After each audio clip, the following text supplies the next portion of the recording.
आज हम भारत का संविधान सीरीज स्टार्ट कर रहे हैं। तो हम सबसे पहले उद्देशिका ना पढ़ते हुए सबसे पहले भाग 1 संघ और उसका राज्य क्षेत्र की स्टडी करने जा रहे हैं। आइए देखते हैं कि संघ और उसका राज्य क्षेत्र जो आर्टिकल 1 है उसमें क्या लिखा हुआ है। लिखा है संघ का नाम और राज्य क्षेत्र। इसमें हम दो चीज़ें जानेंगे, संघ का नाम और राज्य क्षेत्र।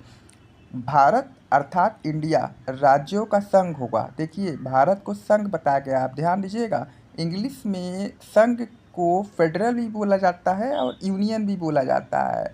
तो भारत जो है वो यूनियन है, अमेरिका जो है वो फेडरल है। फेडरल का मतलब क्या होता है, जहाँ पर राज्यों ने मिलकर देश को बनाया हो उसको फेडरल कहते हैं। और यूनियन में ऐसा कुछ नहीं होता है, जहाँ पे एकल नागरिकता होती है और कोई भी राज्य एक दूसरे से अलग नहीं हो सकते हैं, तो वो यूनियन होती है। भारत का जो संविधान है वो और भारत का जो राष्ट्र है वो यूनियन है, ना कि फेडरल। जैसा कि अमेरिका, भारत का जो राज्य है वो यूनियन है और अमेरिका का राज्य क्या है, वो फेडरल है। ठीक है, अगर एक बार अगर उसमें मिसअंडरस्टैंडिंग हुई है तो फिर से आप समझ जाइए। भारत राज्य जो है वो यूनियन नेशन है और अमेरिका जो है वो फेडरल है। दूसरा नंबर लिखा हुआ है राज्य और उनके राज्य क्षेत्र वे होंगे जो पहली अनुसूची में विनिर्दिष्ट होंगे। देखिए जो भारत के संविधान में है ना, उसमें राज्यों को अलग अलग बंटवारा किया गया है। उसमें यूटी है, स्टेट है, तो एक वहाँ पे एक अनुसूची बना दी गई है। जैसा कि आपको मालूम होगा कि भारत जब संविधान बना तो इसमें 8 अनुसूची थी, जो कि अब 12 अनुसूची हो गई है। तो पहली अनुसूची में यही बात लिखा है कि भारत में कौन कौन से स्टेट है और उनका दायरा कहाँ पे है। वही तीसरे में बता रहा है कि भारत के राज्य क्षेत्र में राज्यों के राज्य क्षेत्र, जितने राज्यों के राज्य क्षेत्र होंगे उनका नाम मेंशन होगा। और उसी में लिखा है कि पहली अनुसूची में विनिर्दिष्ट संघ राज्य क्षेत्र होंगे, और जो भी पहली अनुसूची में लिखित बातें हैं वो राज्य क्षेत्र होंगे। और लिखा है ऐसे अन्य राज्य क्षेत्र जो अर्जित किए जाए वो भी सम्मिलित होंगे। मतलब कि हो सकता है कि भारत सरकार के द्वारा या तो सैन्य शक्ति के द्वारा कोई राज्यों को जीत लिया जाए, अर्जित कर लिया जाए, तो उसको भी क्या होगा, इसी अनुसूची 1 में लिख कर और उसको अर्जित राष्ट्र घोषित करते हुए उस एरिए को राज्य, और उसको भारत के संविधान में उस एक नाम दे दिया जाएगा, उसका राज्य क्षेत्र का गठन कर दिया जाएगा। तो आइए फिर एक बार हम पुनः इसको रिपीट कर देते हैं। संघ का नाम और राज्य क्षेत्र। भारत अर्थात इंडिया राज्यों का संघ होगा। पहली बात, संघ मीन्स यूनियन। राज्य और उनके राज्य क्षेत्र वे होंगे जो पहली अनुसूची में विनिर्दिष्ट होंगे, जो कि लिखे हुए हैं पहली अनुसूची में।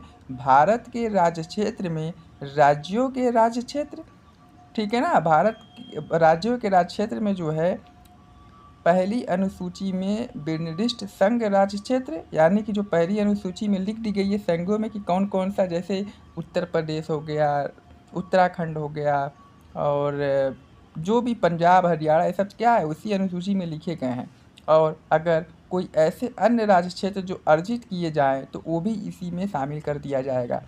तो उम्मीद करते हैं कि ये आपको आर्टिकल 1 संघ और उसका राज्य क्षेत्र समझ में आया होगा। ये किसमें लिखा है, भाग 1 में संघ और उसका राज्य क्षेत्र। एक बात ध्यान दीजिएगा, आज हम पहला आर्टिकल पढ़ रहे हैं तो हमें जानना चाहिए कि भारत का संविधान 22 भागों में, ठीक है, 395 आर्टिकल में और 8 अनुसूची जो कि उस समय थी, इस समय 12 अनुसूचियों में बटा हुआ है, जिसको हम प्रॉपर वे में स्टडी करने वाले हैं। देखिए हम उद्देशिका पहले नहीं बता रहे हैं, क्योंकि होता क्या है कि हर वीडियो में लोग उद्देशिका बताते हैं, आदमी बोर हो जाता है। उद्देशिका आपको खुद समझ में आ जाएगी। हम पहले 1 से लेकर 35 आर्टिकल तक चलते हैं, इसके बाद हम उद्देशिका पे आएंगे, क्योंकि फिर हमें वहाँ पे बताना नहीं पड़ेगा, आपको सब कुछ समझ में आ जाएगा। उद्देशिका में वही बातें लिखी गई हैं जो यहाँ सब कहीं ना कहीं उसको अलग अलग सेक्शन में मॉडिफाइड किया गया है।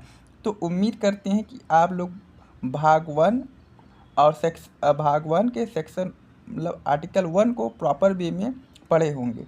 एक बार आप इसको फिर से रिवाइज कर सकते हैं, और अगर कुछ आपको क्वेरी आ रही है तो इस पे पूछ सकते हैं। इसके बाद अब हम चलने वाले हैं भाग 1 के आर्टिकल 2 में चलने वाले हैं। अब चलते हैं आर्टिकल 2 में, नए राज्यों का प्रवेश या स्थापना। देखिए, संसद जो पार्लियामेंट है विधि द्वारा ऐसे निबंधनों और जो भी, यानी कि कहने का सिंपल सा मतलब है, अगर संसद संसद चाहती है हमारा यानी कि सांसद जो संसद भवन पार्लियामेंट में है, अगर वहाँ के जो चुने हुए एमपी हैं, अगर वो चाहते हैं कि कोई नए राज्यों का प्रवेश या स्थापना किया जाए, तो वे क्या करते हैं, लिखा है वही चीज़, संसद विधि द्वारा ऐसे निबंधनों और पर जो भी ठीक समझे संघ में नए राज्यों का प्रवेश और उसकी स्थापना कर सकता है। ठीक है, और इसमें 2 का में देखिए एक एग्जाम्पल भी वहाँ पे जो नया जोड़ा गया होता है उसकी मेंशन कर दिया गया है, सिक्किम का संघ के साथ संयुक्त किया जाना। संविधान 36वां संशोधन अधिनियम 1975 की धारा 5 जो डेट इसमें मेंशन किया गया है उसमें इसको शामिल कर लिया गया था। आर्टिकल 3 में लिखा है नए राज्यों का निर्माण और वर्तमान राज्यों के क्षेत्र और सीमाओं या नामों में परिवर्तन। देखिए, अब संसद को अधिकार है, पहला तो वो नए राज्यों का गठन कर सकता है, दूसरा नंबर क्या लिखा है कि अगर वही संसद चाहे तो किसी नए राज्यों में उसका राज्य क्षेत्र अलग करके, ठीक है, अथवा 2 या 2 से अधिक राज्यों को या राज्यों के भागों को मिलाकर अथवा किसी राज्यों को किसी राज्य के भाग के साथ मिलाकर नए राज्य का निर्माण कर सकेगी।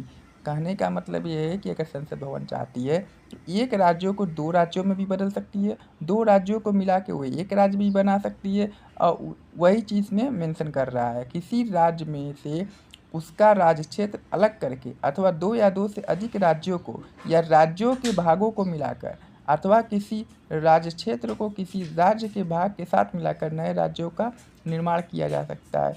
यानी कि हो सकता है कि 2 राज्यों में से कुछ जिलों को और दो अलग अलग राज्यों के कुछ जिलों को मिला के भी एक नया राज्य घोषित किया जाए, तो एक पार्लियामेंट के पास पावर है। और क्या लिखा हुआ है, किसी राज्य का क्षेत्र बढ़ा सकेगी। अब पार्लियामेंट के पास पावर है कि वो किसी राज्यों का क्षेत्र बढ़ा भी सकती है।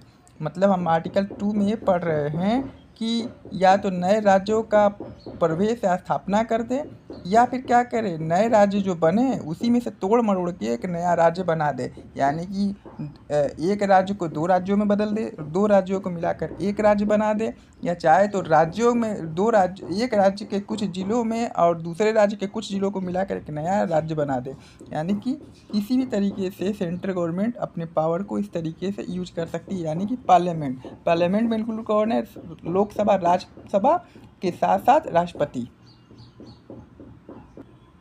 और देखिए, किसी राज्य का क्षेत्र बढ़ा सकेगी, किसी राज्य का क्षेत्र घटा सकेगी, किसी राज्य की सीमाओं में परिवर्तन कर सकेगी, किसी राज्य के नाम में परिवर्तन कर सकेगी। देखिए, तीसरा नंबर है नए राज्यों का निर्माण और वर्तमान राज्यों के संबंध में जो भी सीमाओं का परिवर्तन करना था उसमें इतने काम कर सकती है। एक काम, किसी राज्य में से उसका राज्य क्षेत्र अलग करके अथवा 2 या 2 से अधिक राज्यों को या राज्यों के भागों को मिलाकर अथवा किसी राज्य को किसी राज्य के भाग के साथ मिलाकर नए राज्य का निर्माण कर सकती है, किसी राज्य का क्षेत्र बढ़ा सकती है, किसी राज्य का क्षेत्र घटा सकती है, किसी राज्य के क्षेत्र की सीमाओं में परिवर्तन कर सकती है। कुल मिला कहने का मतलब है कि इस पार्लियामेंट के पास पावर है तो क्या कर सकती है, किसी भी इस राज्यों में संशोधन कर सकती है या उसके दायरे से, उसकी क्षेत्र के आधार पर, नाम के आधार पर, सीमा के आधार पर, किसी भी तरीके से।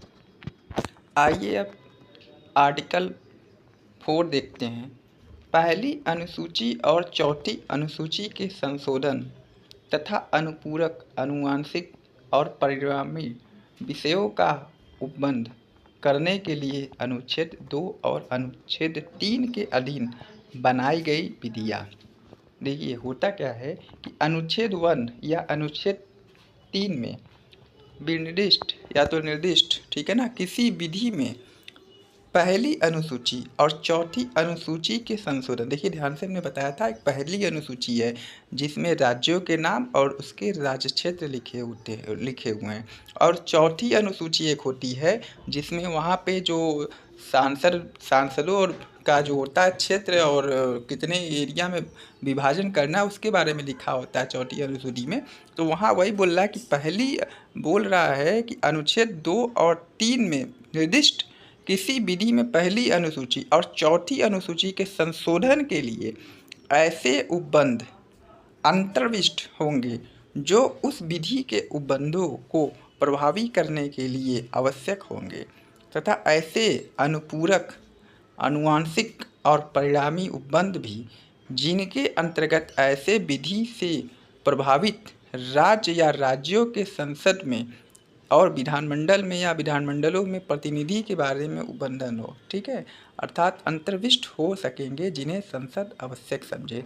कहने का एक लाइन में मतलब है कि जब आर्टिकल 1 जैसे कि दे दिया गया कि इंडिया डेट इज भारत, इसके बाद आर्टिकल 2 में बताया गया है कि संसद को अधिकार होगा कि वो क्या करेगा, अपने जो राज्य और राज्य क्षेत्र में बंटवारा तोड़ बिना नया राज्यों की स्थापना कर सकेगा, नए क्षेत्रों की स्थापना कर देगा सकेगा। तो आर्टिकल 2 में जब स्थापना करेगा तो उसका क्या, जब आर्टिकल 2 में, ठीक है, पर नया राज्य स्थापित कर दिया तो उसको अनुसूची 1 में परिवर्तन करना पड़ेगा, उसी के बारे में लिख रहा है। और इसी प्रकार जब अनुच्छेद 3 लिखा हुआ है कि 2 राज्यों को तोड़कर या 2 राज्य क्षेत्रों को तोड़कर एक नए राज्य का गठन किया जाएगा, तब भी क्या करना होगा, तब भी एक नया राज्य बनेगा, यानी कि हमें उस कंडीशन में भी संशोधन करना पड़ेगा। वही चीज़ इस चीज़ को लिख रहा है, यानी कि आर्टिकल 2 और आर्टिकल 3 जो 2 और 3 सिर्फ राज्यों को नए पुनर्गठन के बारे में कह रहा है। एक जो पहले से राज्य बनाए गए हैं, एक पहले से राज्य बनाए गए उनको तोड़ा मरोड़ा जाएगा तो आर्टिकल 3 के तहत संशोधन होगा, और अगर नया बना दिया गया तो आर्टिकल 2 के तहत संशोधन होगा।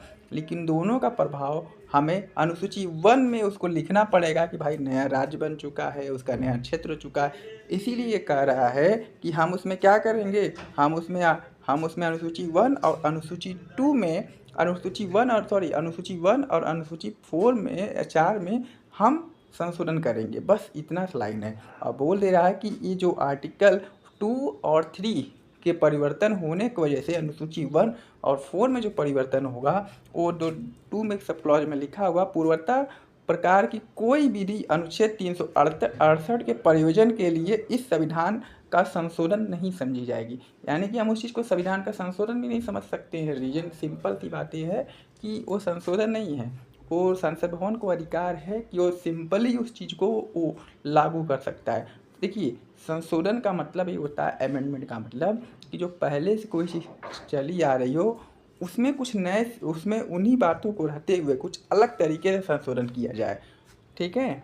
लेकिन अगर कोई अधिकार पहले से संसद भवन के पास दिए हो तो उसमें डायरेक्ट करने के लिए तो हम उसको 368 के तहत संशोधन ना करते हुए हम सामान्यता संशोधन कर देंगे, ठीक है। अब एक चीज़ और है, जहाँ जहाँ मैं बोल रहा हूँ आर्टिकल, तो आर्टिकल को हिंदी में अनुसूची बोलते हैं, पहली बात।